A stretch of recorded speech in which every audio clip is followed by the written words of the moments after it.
শীতের সকালে আমরা বেরিয়ে পড়েছি আজ বিভূতিভূষণ অভয়ারণ্যের পথে। সঙ্গে নীলকুঠির দর্শন আমরা করব, যেটি মঙ্গলগঞ্জে।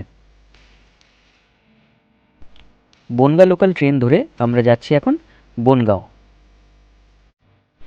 ভোর 5টায় আমরা বেরিয়ে পড়েছি। বনগাঁ লোকাল ধরে আমরা যাচ্ছি বনগাঁও। সেখান থেকে আমরা যাব বিভূতিভূষণ অভয়ারণ্যে। এই ব্লগে আপনারা জানতে পারবেন বিভূতিভূষণ অভয়ারণ্য অর্থাৎ পারমাদান কিভাবে যেতে হয়। আপনারা দমদম থেকে রানাঘাট সেখান থেকে যেতে পারেন, অথবা দমদম থেকে বনগাঁ লোকাল ধরে প্রথমে বনগাঁয় নামবেন, তারপর সেখান থেকে টোটো ধরে বা অটো ধরে আপনারা বিভূতিভূষণ অভয়ারণ্যে অর্থাৎ পারমাদানে যেতে পারেন। আমরা আমার সাথে পাগলগুলো এসছে এখানে। দমদম থেকে বনগাঁ যেতে আপনাদের প্রায় লাগবে 2 ঘন্টা মতন। বনগাঁ থেকে আপনারা একটি টোটো বা অটো করে সোজা যেতে পারেন বিভূতিভূষণ অভয়ারণ্যে, অথবা ভেঙে ভেঙেও যেতে পারেন। আমরা একটি টোটো ভাড়া করেই গেছিলাম। টোটোর ভাড়া একসাথে গেলে একটু কম খরচা পড়বে। মাঝ রাস্তায় এক দোকানে আমরা একটু চা খেতে দাঁড়ালাম। মালাই চা, ভীষণ সুন্দর টেস্ট ছিল এটার, মানে এক কথায় যাকে বলে অনবদ্য। এই মালাই চকলেট চায়ের দাম মাত্র 15 টাকা। চা খাওয়ার পর আমরা আবার চললাম। টোটো করে যেতে বেশ ভালোই লাগছিল। জায়গাটা ভীষণ সুন্দর। দেখতে দেখতে বিভূতিভূষণ অভয়ারণ্যের খুব কাছেই আমরা চলে এসেছি। গ্রামের মেঠো পথ, সেই মেঠো পথ ধরে আমাদের টোটো হেলতে দুলতে চলেছে। চারিপাশে সর্ষের ক্ষেত দেখে বিভূতিভূষণের কিছু লেখার কথা আমাদের মনে পড়ে গেল।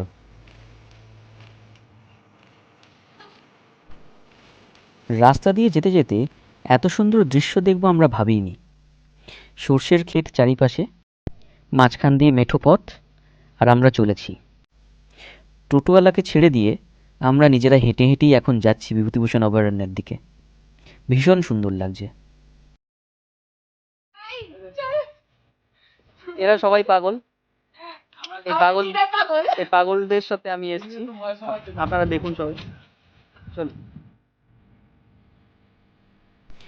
আমার ভাই বোনগুলো সবাই আনন্দে এই পথ ধরে হেঁটে চলেছে। যেতে যেতে একটি বাঁশের সাঁকো পেলাম। এই সাঁকো পার হয়ে আমাদের ওই পারে যেতে হবে। বাঁশের সাঁকোটি ইছামতি নদীর উপর দিয়েই, আর এই বাঁশের সাঁকো পার করতে গেলেই জনা প্রতি 2 টাকা করে লাগে। এখান থেকে সাইকেল বা বাইক এগুলোও যেতে পারে, কিন্তু তার জন্যও ভাড়া দিতে হয়।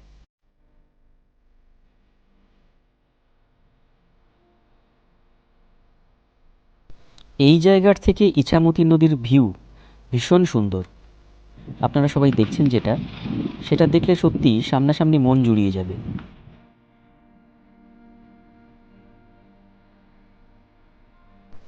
গ্রাম্য পথ, পাশে ইছামতি নদী, তার পাশ দিয়েই আমরা হেঁটে চলেছি।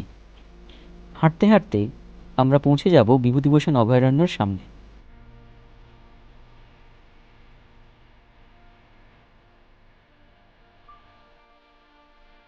বিভূতিভূষণ ফরেস্ট এই রাস্তা দিয়ে একটা ঢালাই রাস্তা পড়বে তার ডান দিকে।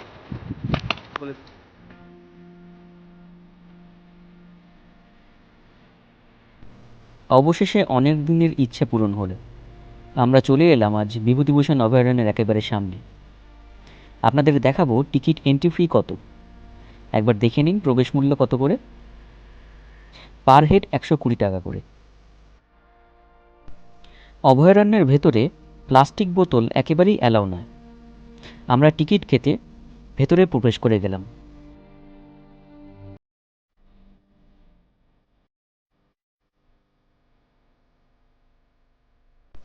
এই অভয়ারণ্যে প্রবেশ করে আপনারা 2টো রাস্তা পাবেন। একটা রাস্তা বড় রাস্তা, আর একটা রাস্তা ছোট। আপনারা ঠিক করে নেবেন কোন রাস্তা দিয়ে যাবেন। বড় রাস্তা দিয়ে গেলে অনেক কিছু দেখতে পাবেন, অর্থাৎ অভয়ারণ্য পুরোটাকেই দেখতে পাবেন, যেটা দেখে আপনারা অভয়ারণ্যের অরণ্যের যে উপভোগ সেটা আপনারা করতে পারবেন। এই হলো বিভূতিভূষণ অভয়ারণ্যের ম্যাপ। এই ম্যাপ দেখে আমরা এগোতে শুরু করলাম। ঠিক আছে।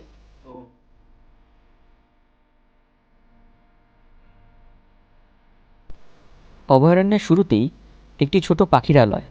এখানে নানা ধরনের পাখি রয়েছে। সঙ্গে কিছু রয়েছে কচ্ছপ, আরও কিছু জন্তু রয়েছে। দেখতে বেশ ভালোই লাগছিল।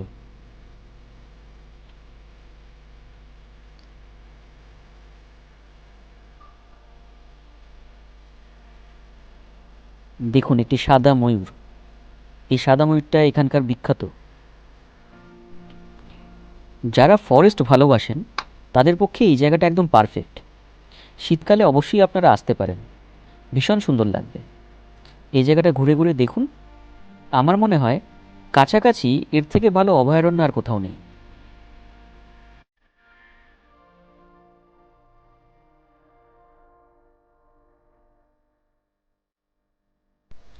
একটা পাশে পুরোটাই অভয়ারণ্য, আরেকটা পাশের অভয়ারণ্য তার জাল দিয়ে বাঁধা, কারণ এখানে কিছু সংরক্ষিত করা আছে হরিণ।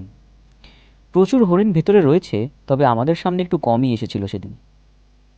দেখুন এই জায়গাটাকে, বেশ সুন্দর লাগছে।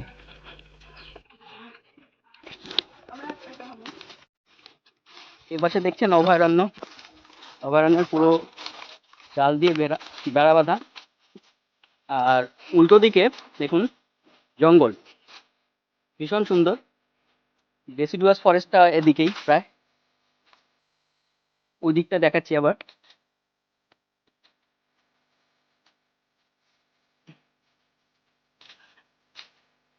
দেখছেন ঘন জঙ্গল পুরো। এরকম আমাদের কাছাকাছি এরিয়ায় যে এত সুন্দর জঙ্গল আছে এটা পাওয়াই যায় না। বিভূতিভূষণ অভয়ারণ্য পার্ক খুব সুন্দর, ভীষণ সুন্দর জায়গাটা। আপনারা শীতকালে আসতে পারেন, ভীষণ সুন্দর।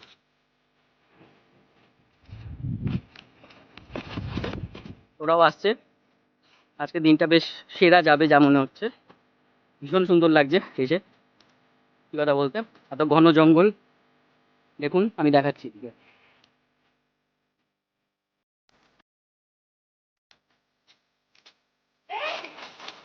এখানে যখন খুশি আপনারা হরিণ দেখতে পাবেন। একটু আগে একটা হরিণ দেখা গেল, আমার ক্যামেরায় ধরেনি, ও ঢুকে গেছে ভেতরে।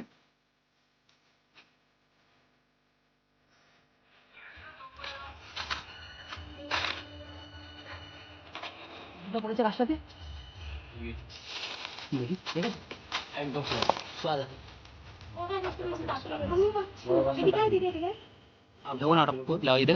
দেখেছো দেখেছো দেখেছো, ওই দেখো মাথা আছে, দেখছো? ও হ্যাঁ, এই তো পরের ডিয়ার। এই তো এই তো হ্যাঁ, পরের ডিয়ার।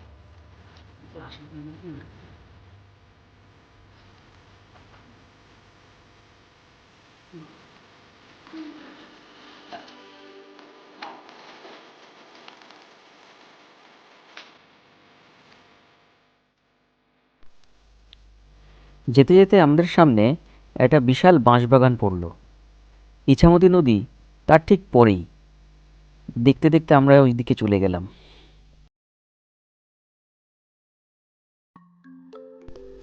বিভূতিভূষণ অভয়ারণ্যের এই মোহ আমাকে অনেক মুগ্ধ করেছে। পাশেই ইছামতি নদী, আর তার পাশেই এত ঘন জঙ্গল, যার মাঝখান দিয়ে আমরা হেঁটে চলেছি।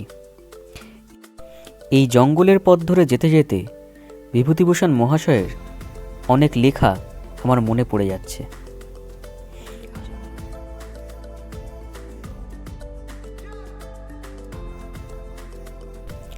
চলতে চলতে আমরা এবার এসে গেছি ইছামতি নদীর একদম পারে। এখান থেকে আমরা নৌকা বিহারে বেরোব। এই নৌকা বিহার করে আমরা ওপারে গিয়ে নীলকুঠি দর্শন করব।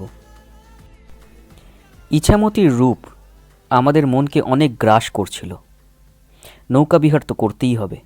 হ্যালো, আমরা এবার নৌকা করে যাব, ঘুরবো সবাই, ঠিক আছে? তারপরে ওই পারে যাব নীলকুঠি, নীলকুঠিটা দেখব, তারপর খাওয়া দাওয়া হয়তো করতে পারি, সেটা দেখবো পরে।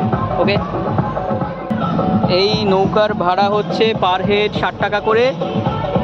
তো আমরা এখন বসছি, 60 টাকা, আধ ঘন্টা 60 টাকা, আর ইয়ে কত, 1 ঘন্টা 100, 1 ঘন্টা 100 টাকা।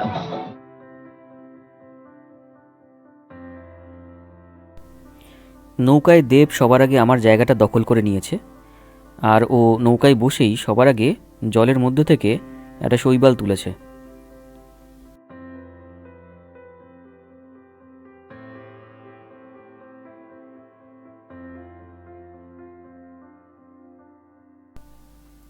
আমরা সবাই নৌকায় বসে ইছামতি নদীর দেহকে স্পর্শ করতে করতে এগিয়ে চললাম। এত ক্লিয়ার ওয়াটার আমরা কখনো আগে দেখিনি।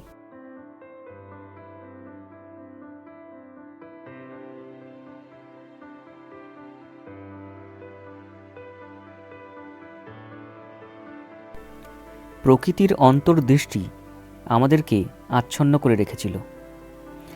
আমরা বসেছিলাম নৌকার মধ্যে ঠিকই, যেন মনে হচ্ছিল সবই ইলিউশন। আমরা সব ভেসে চলেছি ইছামতি নদীর মায়ার স্রোতে।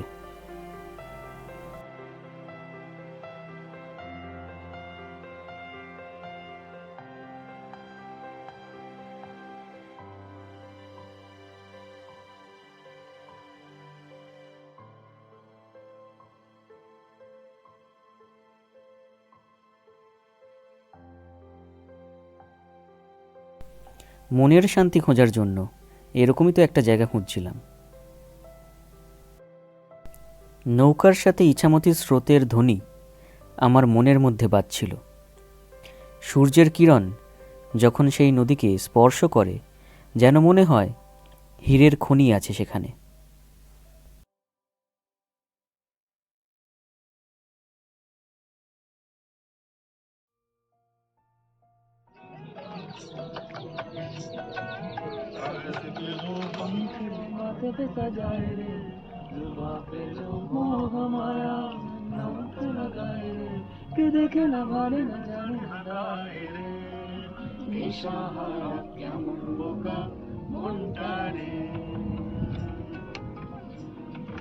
ফ্রেশ দেখ ওয়াটার।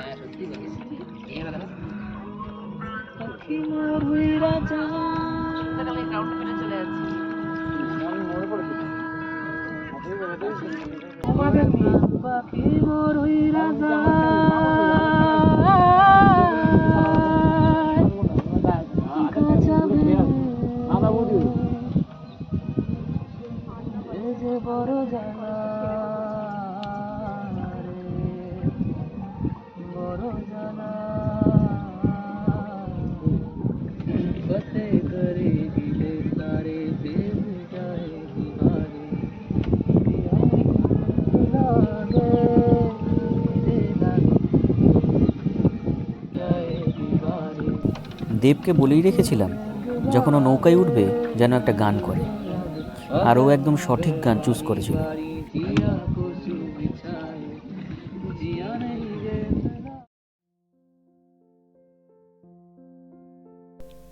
যদি শান্তি চাও শান্তি পাবে, যদি মুক্তি চাও মুক্তি পাবে। কখনো কি জিজ্ঞেস করে দেখেছো প্রকৃতিকে তুমি কি চাও আর কি পাবে?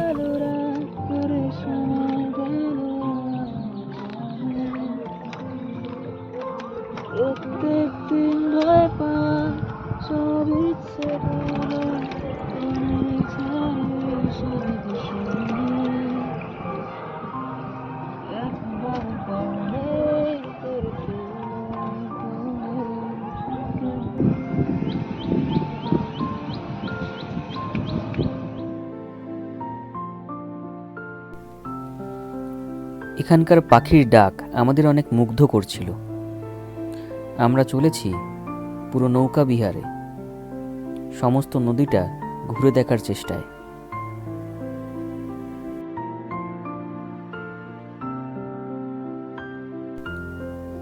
অরণ্যের মায়াজালের সঙ্গে ইছামতির মায়াজালও আমাদেরকে যেন ভুলিয়ে রেখেছিল। তার প্রকৃতির সৌন্দর্য আমাদেরকে বারবার মুগ্ধ করছিল। হয়তো কিছুই নেই, তবুও অনেক কিছু এই জায়গাটা জুড়ে। বিদেশ ঘুরলে হয়তো অনেক কিছু দেখার আছে, কিন্তু আমাদের দেশেও এইটুকু জায়গাতেও যে কত কিছু দেখার আছে সেটা আমরা নিজেই জানি না। এই জায়গা দেখে আপনাদের নিশ্চয়ই মনের মধ্যে ইচ্ছে জাগবে একবার চলে আসি।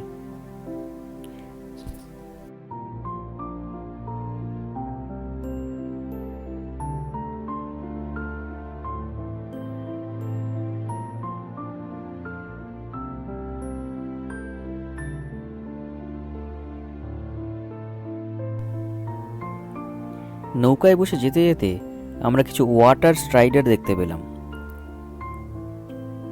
দুপাশে কচুরিপানা আছে, সঙ্গে পাতা শ্যাওলা, পাতাঝাজি সব কিছুই আছে, যেন মিলেমিশে একাকার হয়ে গেছে আমাদের এই ইছামতি নদীর সৌন্দর্যকে ভরিয়ে তোলার জন্য।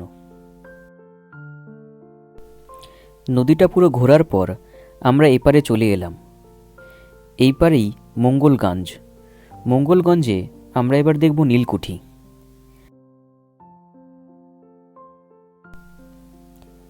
নীলকুঠি এক নীলকর সাহেবের বাড়ি।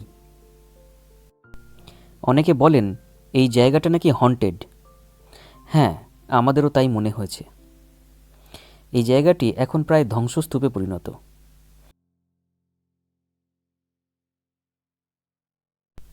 হন্টেড হাউস মানেই ভূত দেখার একটা নেশা। আমার তো ছিলই এবং আছেও। তাই জন্য প্রথমে একা একাই এই জায়গাটার ভিডিও করতে শুরু করলাম। শোনা যায় এই নীলকুঠিতে যে নীলকর সাহেব থাকতেন তিনি অনেক অত্যাচারিত শাসক ছিলেন। তার শাসন অনেক নীলকর শ্রমিকরাই সহ্য করতে পারত না। একদিন এক নীলকর শ্রমিক এই নীলকর সাহেবকে হত্যা করে, তার গলা কেটে ফেলে। তারপর থেকেই নাকি সেই নীলকর সাহেবের আত্মা এই নীলকুঠিতে ঘুরে বেড়ায়। এখনও নাকি সেই আত্মা দেখা যায়। জায়গাটা যে বেশ গা ছমছম করা সেটা বোঝাই যাচ্ছে। এই জায়গা দিয়ে আগে উপরে যাওয়া যেত, এখন সেটি বন্ধ হয়ে গেছে, কারণ যে কোনো সময় এই বাড়ির ধ্বংসস্তূপ ভেঙে পড়তে পারে। তাই নিচের জায়গাটাই ঘুরে ঘুরে আমরা দেখছিলাম। ইতিহাসের পাতার মতন ইটগুলিও যেন ব্যক্ত করছে কিছু। নীলকর সাহেবের সেই অত্যাচারের নিদর্শন যেন এখনও স্পষ্টভাবে দেখা যাচ্ছে।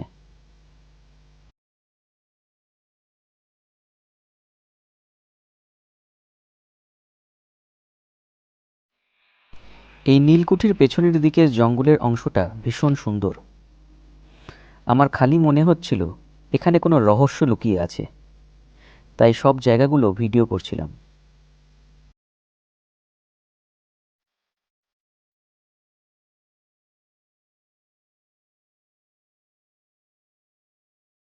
নীলকুঠি দেখার পর আমরা এবার রওনা দিলাম বাড়ির পথে। সূর্য এবার অস্তাচলে, আমাদের এবার বাড়ি ফেরার পালা। তাই আজকের মতন এখানেই বিদায়।